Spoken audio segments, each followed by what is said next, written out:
What's up guys, welcome back again to your Heroclix headquarters. Today we're going to be continuing our full set review of Avengers, War of the Realms, and this time we're talking about the rares, so if you missed the commons and uncommons, go check that out real quick.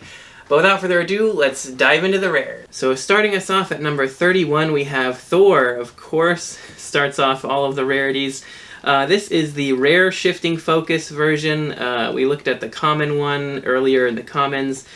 But this one, basically, you know, just the same, just generic range attacker kind of feel. 8 movement running shot with flight, 10 attack, 3 damage, 6 range, 18 toughness. Starting out, nothing really grabs my attention there. This is kind of the Thor you want to switch to, I think, around click 3 or 4 or 5 even. You know, in that middle dial there, he's got 11 attack, 12 attack with penetrating blast, 4 damage. So definitely more worth the points there in the middle of his dial. I wish he had like a couple clicks of range combat expert at the start, just because, you know, I've said this the last couple times I talked about him, but just to give him a little bit more, you know, attack and damage up front would have been nice. You know, the 18 toughness is whatever, but I would have at least liked him to have like some sort of use outside of swapping in the middle of his dial.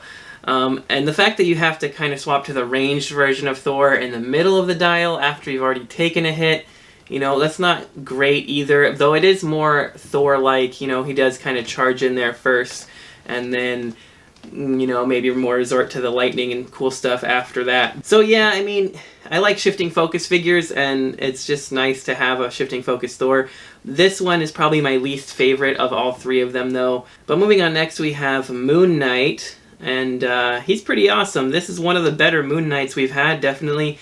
9 movement with running shot, 11 attack, 18 toughness, 3 damage, 5 range, triple target. For 70 points, and he's also got the team player, team ability, so he's a wild card.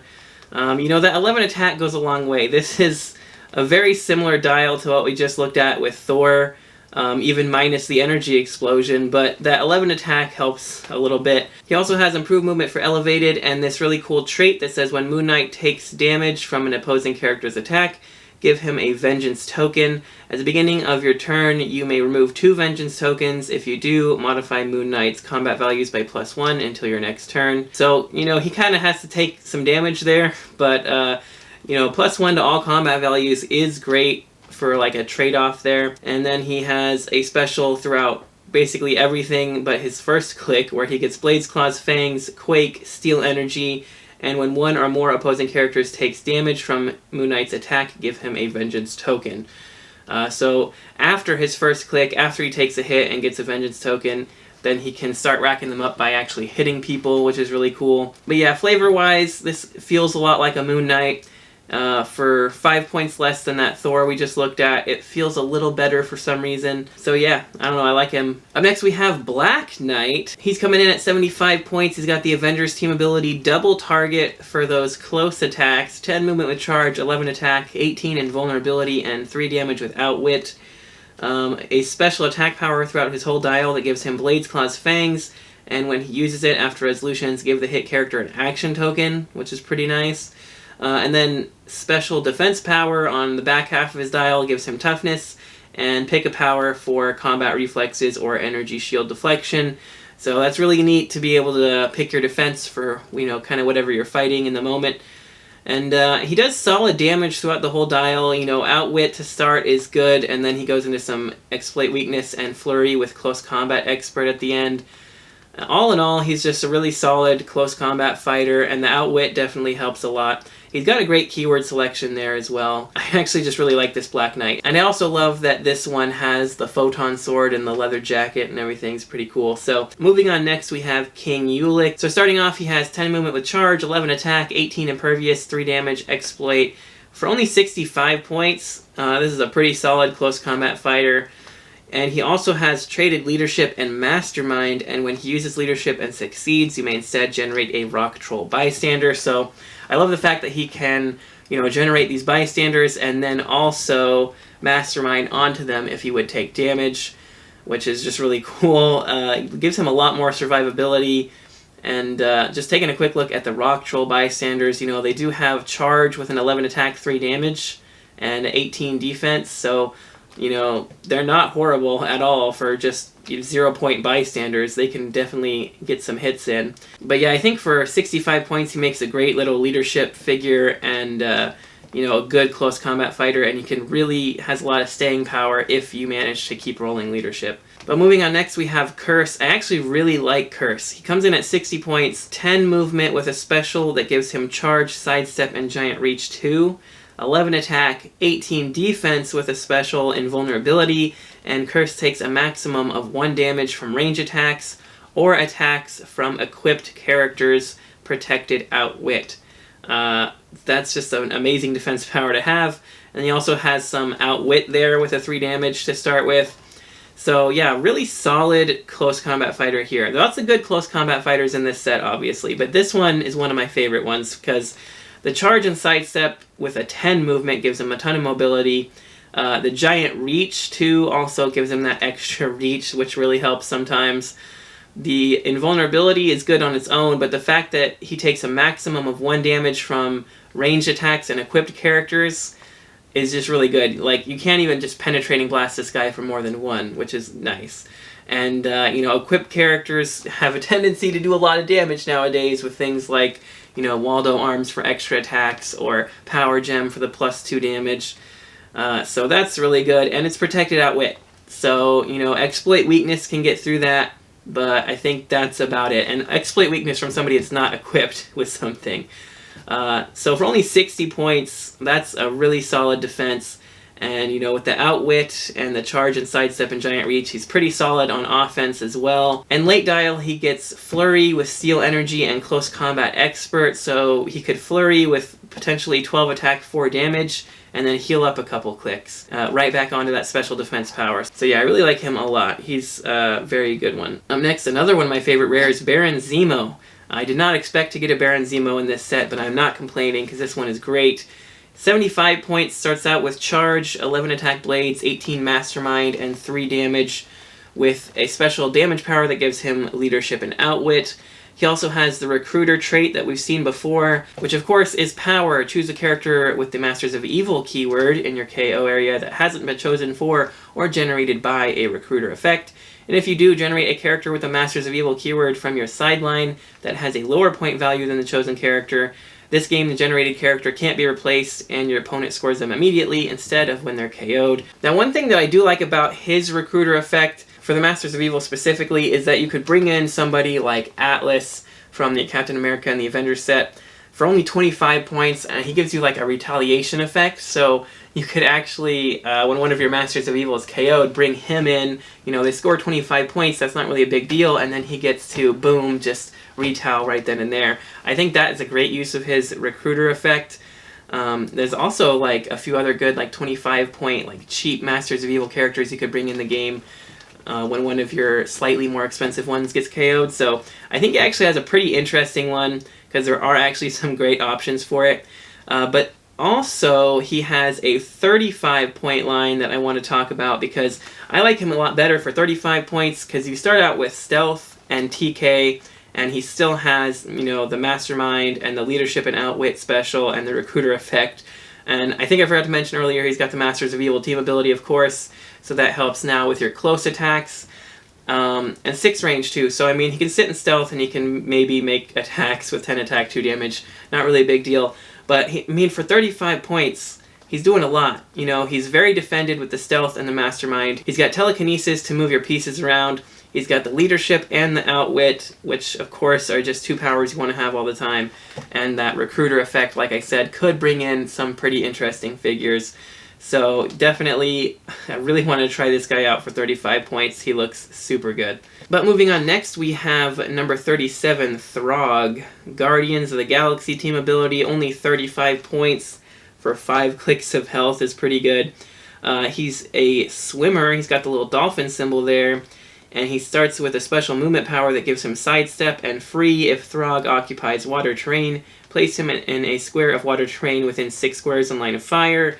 So, you know, some hopping around, just like a frog does. Of course, with the sidestep too, he's just going to be moving around a lot.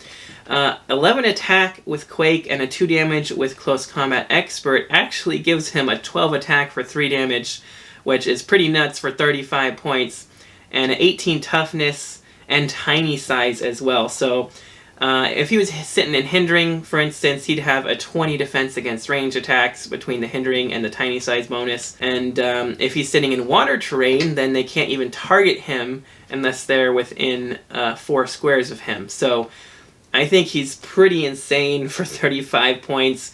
And the Guardians of the Galaxy team ability means your opponent can't mess with his stats at all, so he's got really high stats and some pretty good powers there. Plus he's got Animal, Asgardian, Guardians of the Galaxy, and Warrior keyword, which are all good keywords, especially Animal right now is really good. And you can do some interesting things with Asgardian and Warrior, you know, playing around with like Spider-Man family teams and stuff like that. Or even with that Namor Legacy card we got, you could easily just call this guy in off the sideline for free. But, so yeah, I like him a lot. And moving on next, we have the Prime version of him, Throgg Thor, which is coming in at 40 points. And he actually has some charge with 11 attack, Quake, 17 with invulnerability, and 3 damage with leadership. Again with the dolphin and tiny size symbols. And he actually has a full 6 clicks of life, full of invulnerability. So he is pretty beefy for 40 points there. He also has a similar Puddle Leap trait this time instead of a special power, which is at the beginning of the game generate up to 6 water terrain markers anywhere on the map that aren't within 3 squares of each other. And then free, if Throgg Thor occupies water terrain, you can place him in a square of water terrain within 6 squares and line of fire. So instead of like just sidestepping and hopping between them, he can actually generate a bunch of markers in case you're playing on a map that doesn't have any water, and then he can still, you know, hop between them. And he has charge, which gives him a little more reach to attack with. And then also later on his damage power, he gets close combat expert and standard damage symbol. So he's going to have a 12 attack 4 damage on that last couple clicks there, 12 attack 3 damage on the last one, but with sidestep. So I mean, you can still hop between the water train. There's a lot he can do for 40 points. I think he's pretty good. He's also got Animal, Asgardian, and Mystical keywords, so pretty good keyword selection as well. Yeah, I mean, there's not really, you can't really complain about what you get for 40 points. But moving on next, we have another one of my favorite rares, number 38, Mary Jane, 60 points or 40 points. And of course, I just love the fact that they brought this mechanic back again, because I did not expect it, especially for this set. But she's got the My Kind of Allies trait that we've seen in the Spider-Man and Venom Absolute Carnage set, which is one of my absolute favorite sets of all time. And it says, when establishing themed teams, characters on your starting force with the Asgardian or Deity keyword gain the Spider-Man family keyword. So she brings in not one but 2 keywords to the Spider-Man family. Deity is a big one, and after this set, there's a lot of good Asgardians as well to choose from. So really good options there. She, of course, also has Call on Help from the Spider-Verse, so when she hits an opposing character, if no character's been placed this turn, after resolutions, you can roll a d6 on a 3 through 6. You can place another friendly character with the Spider-Man family keyword adjacent. And then she also starts with a really interesting damage power, which says when Mary Jane hits with a ranged attack, choose a hit target. Until your next turn, that character has immobile and modifies attack and defense -1, which is pretty great. You know, you just pin down their big hitter and -1 their attack and defense, so even if they try to shoot or something, it's going to be harder, and for the rest of your team to follow up, it's going to be easier to just try and finish that character off. So just really, really great all around. Starts off 60 points with 9 movement, running shot, and flight, 11 attack, energy explosion, 18 invulnerable, and 3 damage with that special. She's also Spider-Man team ability, so she can copy some team abilities. Asgardian, Celebrity, Deity, Spider-Man family keywords are all great, but 9 times out of 10 you're playing her on a Spider-Man family keyword theme team, so that doesn't really matter. But then at 40 points, she's also got running shot with energy explosion and a 17 toughness. So basically, for the extra 20 points, you're getting a few more clicks of life and a higher defense with invulnerability, which I think is a fair trade-off, but, you know, I can definitely see her being played more at 40 points just to squeeze in some really good, you know, deities and Asgardians onto the Spider-Man family. But, I mean, overall, she's an A-plus character just for the keyword cheating alone, and the fact that she's actually, you know, a decent figure herself is great. But moving on, we have now number 39, Captain Marvel. She's got the Avengers and Guardians team abilities. She's coming in at 100 points, top dial. 6 range, 11 movement, running shot, and flight, 12 attack, penetrating blast, 18 invulnerability, and 4 damage with probability control. Only 6 clicks of life is really my biggest pet peeve here. You know, we just saw a 40-point character with a full dial of invulnerability and 6 clicks of life. And I know that that was a prime, and this is just a regular rare, but still, basically the same defense for 60 more points. I don't know, it doesn't feel great. I mean, obviously she's got better offensive power there with the running shot, flight, 12 attack, penetrating, 4 damage, and the prob, of course. Considering the other Captain Marvels we've gotten recently, this one just doesn't really impress me. The recruiter trait for the Kree keyword is pretty nice. You know, there's some cool Kree keyword characters you could bring in for sure. But that's kind of all she's got going for her. And recruiter in general is not like an amazing power to have or an amazing trait to have, but it's okay, you know, depending on the keyword. And I mean, Kree has a few characters that are good. Then she also has a 50-point line, which has charge, 11 attack, 3 damage with close combat expert, so she can still hit 12 for 4. She still has an 18 invuln, but she only has 3 clicks of life, which is, you know, 1 decent penetrating blast away from instant death is the only thing I see there. So yeah, I just don't love her at 50 points. I mean, if you really just think that you have a cool strategy for the recruiter mechanic for a Kree character, then by all means throw her in there. But as far as Captain Marvels go, there's far better ones. But moving on, next we have the Wasp at 60 points. Also has the recruiter trait for Avengers this time. And she has some running shot, 11 attack, energy explosion, 18 super senses, and 3 damage with leadership. 6 range double target is good for that energy explosion. She also has a really neat Pim Particles trait that gives her free, choose one, tiny symbol, standard damage symbol, or giant symbol. She can use the chosen symbol until you choose again, protected pulse wave. The fact that you can use it until you choose again is great, because if you use giant size, then she can see over everything for that energy explosion. She's got the 3 through 6 willpower, good stuff. If you pick the tiny size, you know, you could carry her around for the leadership. She's harder to hit from ranged attacks. You know, there's really cool things you can do there. And plus, the recruiter effect for Avengers is just better overall than most keywords, just because there are so many Avengers. So yeah, I think she looks like a really fun Wasp. I mean, even just disregarding the recruiter trait altogether, I think this would be a really fun dial for a Wasp. It's not meta game-breaking by any means, but you know, I like Wasp, and this is a fun one for sure. Also, the Penetrating Blast and Exploit Weakness combo at the back half of the dial is pretty interesting too, so she's going to be able to do 2 penetrating up close or at range. I don't know, I like her a lot, she's fun. But up next we have Thunderstrike, 75 points. He's got the Guardians team ability, 9 movement charge with flight, 11 attack, 18 invulnerability, and a 4 damage. And that special attack power gives him Penetrating Blast and Quake, which is just awkward. It doesn't really fit together or combo together at all. I mean, he can charge Quake, or he can sit there and shoot 6 range for 4 damage penetrating blast. So I mean, at least you got some options, I guess. I don't know, it's a kind of awkward dial to me.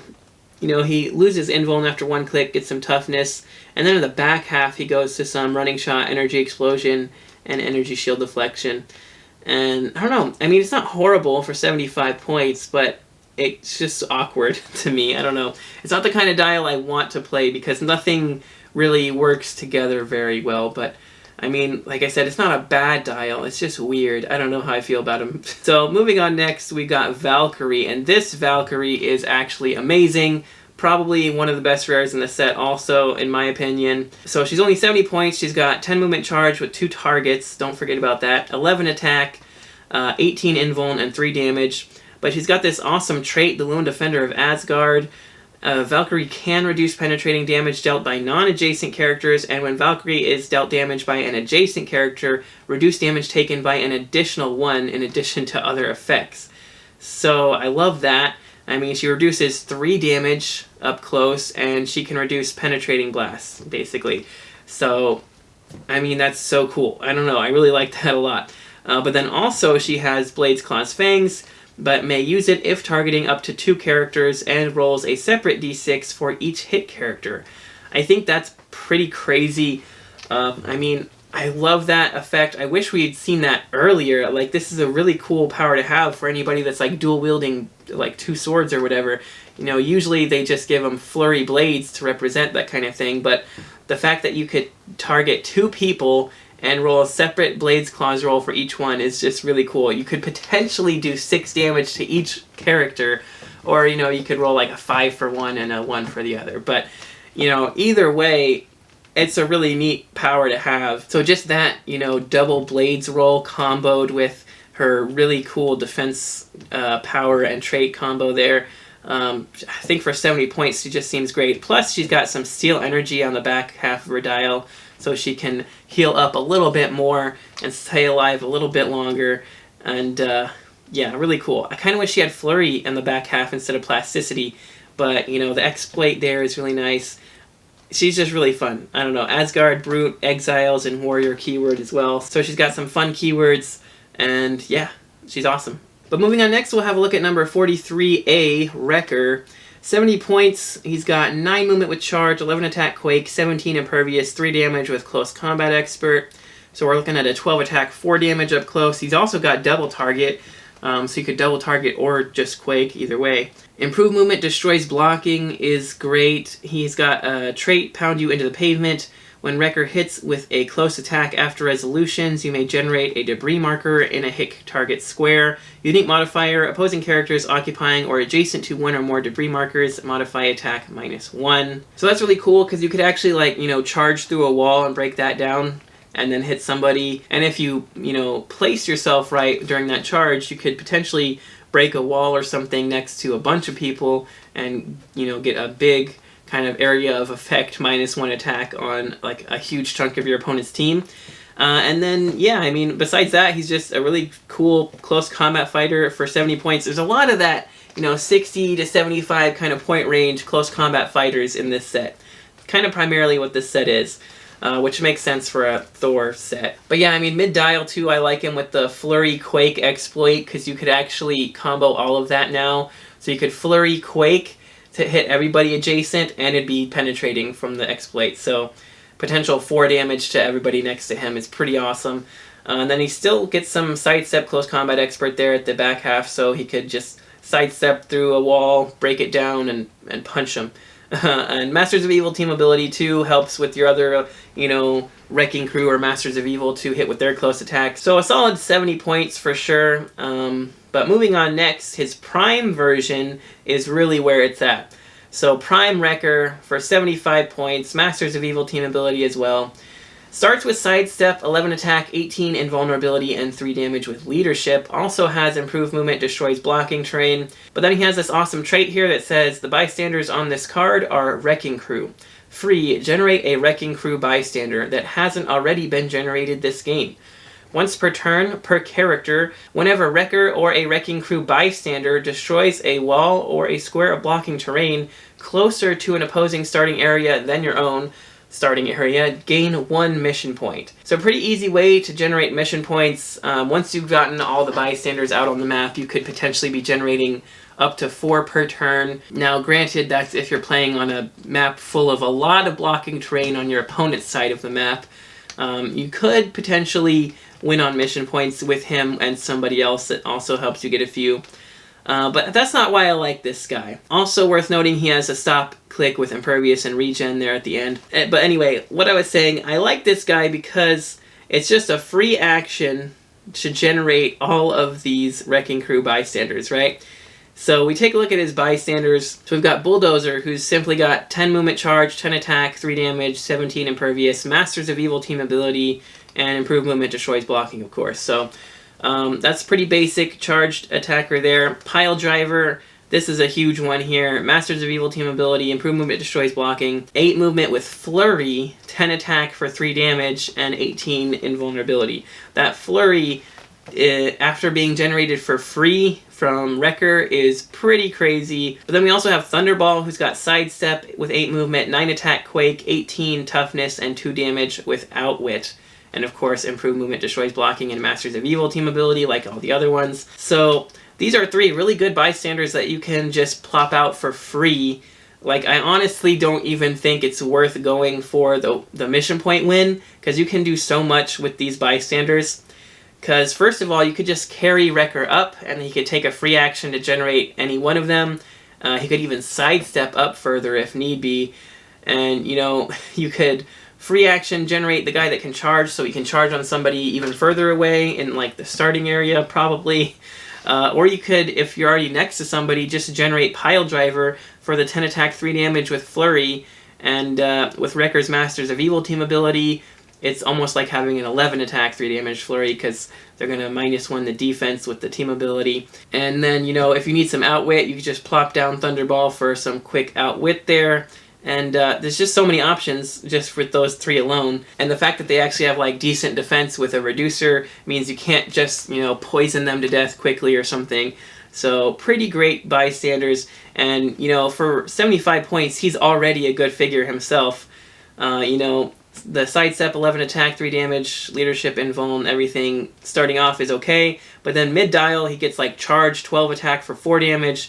And then he ends it with Flurry with, like, a 12 attack, 4 damage close combat expert. So he could actually hit 13 for 5 damage with the Flurry on the stop click. Or you could just regen off the stop click. So really, really powerful close combat attacker there. Really good bystanders. Probably a meta piece, honestly, because he is just that good, in my opinion. Honestly, anytime you can generate a bystander for free, it's probably going to be meta. I'm just going to say that, because unless the bystander is horrible, you know, just carrying the character up, generating the bystander, and attacking or poisoning or outwitting or whatever the heck you're going to do with it is just really, really good. But anyway, that's enough about him. He's great. Moving on next, we have a number 44 Thor, but this is Jane Foster Thor. She's coming in at 100 points. She's a unique also, so you can only play one of her. She's got 10 movement, with 11 attack, 18 defense, and 4 damage. And it's this really cool trait here. Free if Thor hasn't been moved or placed this turn, and if no opposing character is adjacent, generate a Mjolnir marker, max 1. Free, roll 2d6. For each d6 result, you choose the order. Choose a horizontal or vertical direct path from the Mjolnir marker, and then place the marker exactly that many squares away along that direct path. If either path first crosses a square occupied by an opposing character, remove the marker and then make a close attack targeting that character regardless of adjacency, or a piece of blocking terrain, remove the marker and then destroy that piece of blocking terrain. So it's a really wordy trait. It's a little confusing, but basically, if she hasn't been moved or placed this turn and she's not adjacent to an opposing character, you can take a free action to generate this Mjolnir marker, and then as a free action you roll 2d6, and you basically choose to move it straight forward or straight back or left or right. And just up to, you know, whichever die roll. So you basically just choose, you know, say you roll like a 3 and a 4, you say I want to move it to the side 3 squares and then forward 4 squares, and if it happens to cross either a square of blocking terrain or a character, you either destroy that blocking terrain or you make a close attack on that character regardless of adjacency. So pretty neat. I think it's actually a really fun mechanic. We saw something very similar if you've seen Darkseid from the Justice League Unlimited set. He did basically the same thing. So it's pretty neat little trick there to have Mjolnir flying around hitting people. But then she also has charge, and when Thor uses it, if her Mjolnir marker is not on the map, don't half speed. So she's going to have a 10 movement charge with 11 attack, 4 damage, which is pretty great. And then she also has impervious and energy shield deflection, but only if Thor's Mjolnir marker is not on the map. So 18 defense with impervious and energy shield is a great defense. And of course that 10 movement charge to close the gap. Honestly, I really want to give her something to give her giant reach, something like the Waldo arms or something. Because you could charge 10 squares with that giant reach, gives you that little extra reach there to hit with an 11 attack, 4 damage hopefully, and then since she's not adjacent, you can just free plop down that you know, Mjolnir marker, and hopefully if you roll right, you can get it to cross the path of that character and hit them again. And if not, maybe you can just, you know, shoot it behind them and hit somebody else behind them. So you know, she's got lots of damage potential there. And, you know, mid-dial, too, she goes into some sidestep, Quake, Outwit, and late dial, she gets some Flurry with Close Combat Expert and Quake.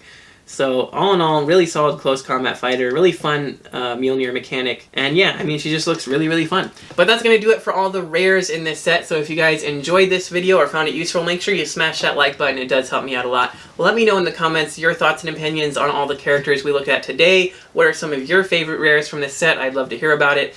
And yeah, if you guys haven't already, make sure you click that subscribe button so you don't miss any future videos. And if you'd like to help support the channel even more, check the links in the description for our Patreon, where you can see your name here in the credits, as well as some other great stuff, so check that out.